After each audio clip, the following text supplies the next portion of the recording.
Bismillahirrahmanirrahim. Assalamualaikum warahmatullahi wabarakatuh. Selamat pagi anak-anakku sekalian. Apa kabar hari ini? Semoga anak-anakku sekalian dalam keadaan sehat selalu ya.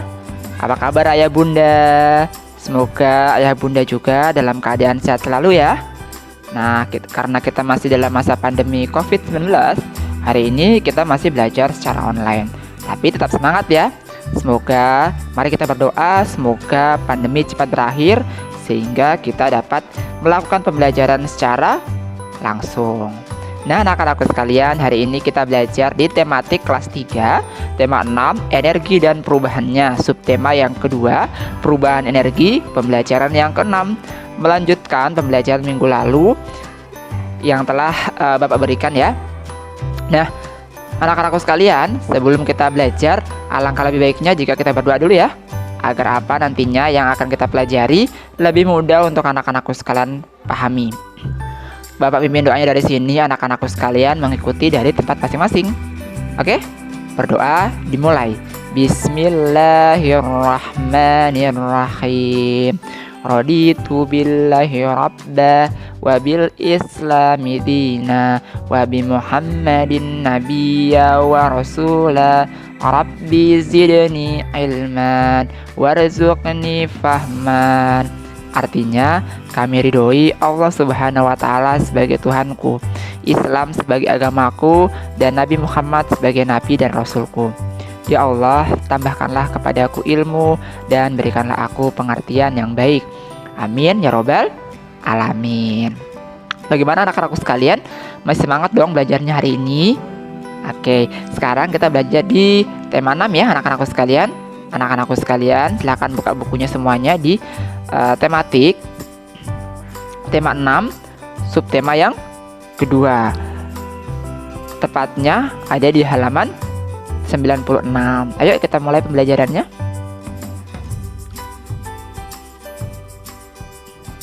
Ayo kita belajar. Kalian sudah mempelajari bahwa perubahan energi selalu terjadi kapanpun dan dimanapun. Seringkali kita tidak menyadari terjadinya perubahan energi. Contohnya ketika menonton televisi, kalian tidak menyadari bahwa telah terjadi perubahan energi listrik menjadi energi cahaya. Perubahan energi lainnya yang sering tidak kita sadari, misalnya saat buah jatuh. Saat buah jatuh juga terjadi perubahan energi, yaitu perubahan tersebut adalah energi gerak menjadi energi bunyi. Karena ketika buah jatuh itu pasti akan ada bunyi, kayak ada bunyinya ya.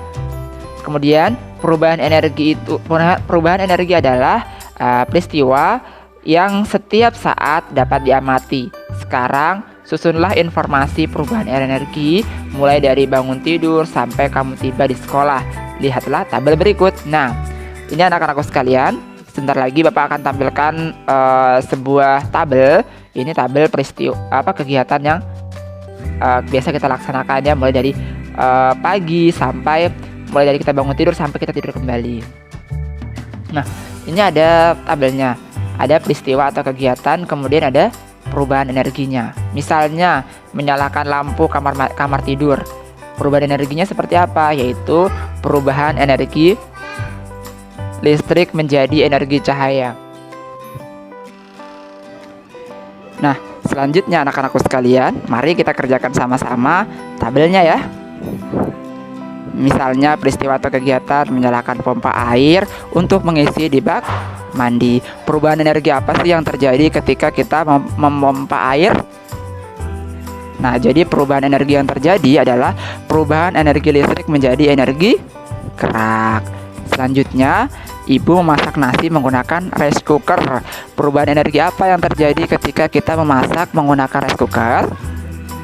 Nah, jadi ada perubahan energi listrik menjadi energi panas. Selanjutnya, ada berangkat ke sekolah naik sepeda.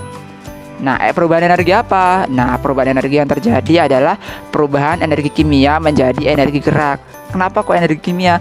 Karena energi kimia itu adalah energi yang kita gunakan untuk mengayuh sepeda. Misalkan kita makan nih, kemudian berubah menjadi tenaga. Nah, jadi energi kimia itulah. Jadi ada gerakan yang kita gunakan sehingga ketika kita berangkat ke sekolah terjadi perubahan energi kimia menjadi energi gerak. Selanjutnya, penjaga sekolah membunyikan bel listrik. Nah, perubahan energi apa yang terjadi saat penjaga sekolah membunyikan bel listrik? Nah, perubahan yang terjadi adalah energi listrik menjadi energi bunyi. Oke, kita lanjut ya. Selanjutnya, energi adalah karunia dari Tuhan yang sangat besar. Manusia tidak mampu menciptakan energi. Manusia juga tidak mampu memusnahkannya. Manusia hanya mampu mengubah bentuknya, perubahan energi dari suatu bentuk ke bentuk lainnya. Perubahan energi ini yang dapat dimanfaatkan. Jadi perubahan energi inilah yang dapat dimanfaatkan. Kadang kita itu sering sekali memanfaatkan energi untuk keperluan kita sehari-hari. Siapapun berhak memanfaatkan energi yang ada di muka bumi ini. Namun, jika ada hak, maka akan ada kewajiban yang harus ditunaikan. Contohnya, kita berhak menggunakan listrik, akan tetapi kita juga punya kewajiban untuk membayar rekening listrik. Selanjutnya ya. Sekarang, ayo kita lengkapi tabel berikut isi dengan hak dan kewajiban yang saling berhubungan. Selain itu juga yang terkait dengan penggunaannya. Diskusikan bersama temanmu. Nah, karena tidak ada teman-temanmu, maka kita diskusi bersama-sama ya. Kita jawab soal ini bersama-sama. Atau kita isi tabel ini secara bersama-sama. Bapak dari sini, anak-anakku sekalian dari rumah masing-masing. Nah, ini ada tabelnya, ada tabel hak dan kewajiban. Nah, di sini ada misalnya mendapatkan makanan dan minuman untuk memperoleh energi. Kewajiban apa yang harus kita lakukan? Nah, kewajibannya yaitu adalah menghabiskan makanan yang sudah diambil atau yang sudah diberikan. Jadi, tidak boleh ya kita buang-buang makanan, itu mubazir. Karena di luar sana masih banyak orang yang membutuhkan makanan. Kemudian yang berikutnya, menggunakan lampu listrik pada saat belajar di malam hari. Kewajiban apa yang harus kita lakukan? Nah, kewajibannya yaitu membayar rekening listrik setiap bulannya kepada PLN. Yang ketiga itu menggunakan angkutan umum saat ke sekolah. Nah, ketika kita menggunakan angkutan umum atau kita berhak ya menggunakan angkutan umum ketika kita pergi ke sekolah. Nah, ketika kita menggunakan angkutan umum ini, kita juga memiliki kewajiban anak-anakku sekalian. Kira-kira kewajibannya apa ya? Kewajibannya adalah membayar ongkos angkutan umum. Jadi kita wajib ya membayar ongkos angkutan umum. Berikutnya lagi ada hak, yaitu menggunakan penyejuk ruangan saat belajar di kelas. Nah, di kelas itu kan biasa ada kipas angin atau kalau enggak biasanya ada AC. Nah, kewajiban apa yang harus kita lakukan ketika kita sudah menggunakan penyejuk ruangan saat belajar di ruangan? Kewajiban kita adalah merawat penyejuk ruangan agar tetap dapat digunakan. Selanjutnya yang bagian terakhir, menggunakan alat atau media di sekolah. Nah, biasa kan kita menggunakan alat atau media di sekolah itu saat belajar. Misalnya kita menggunakan buku, pulpen, pensil, penggaris, penghapus, dan sebagainya ya. Nah, kewajiban apa yang harus kita lakukan? Kewajiban kita adalah merawat dan menggunakannya dengan baik. Nah, anak-anakku sekalian, sekarang kita lanjut ke materi yang selanjutnya. Nah, anak-anakku sekalian, kita lanjut ya. Lama dan besarnya penggunaan energi listrik mempengaruhi besar biaya yang harus dibayarkan. Tentukan lama penggunaan alat-alat listrik pada tabel berikut. Kemudian, bandingkan penggunaan alat-alat tersebut dari yang paling lama sampai yang paling besar biaya listriknya. Nah, di sini ada soal. Yang pertama, ketika pulang sekolah, Fahmi duduk beristirahat sambil membaca buku cerita. Dia membaca buku dari pukul 13.30 sampai pukul 14.30. Pada sore hari, sepulang mengaji, Fahmi melanjutkan membaca buku pada pukul 17.00 sampai 17.30. Kapan Fahmi membaca buku paling lama? Ayo, kapan Fahmi baca buku paling lama? Kita jawab ya, anak-anakku sekalian. Jadi, lamanya Fahmi membaca buku pertamanya apa dulu yang kita cari? Nah, yang pertama yang harus kita cari adalah siang hari. Pada siang hari, Fahmi membaca buku dari pukul 13.30 sampai dengan 14.30.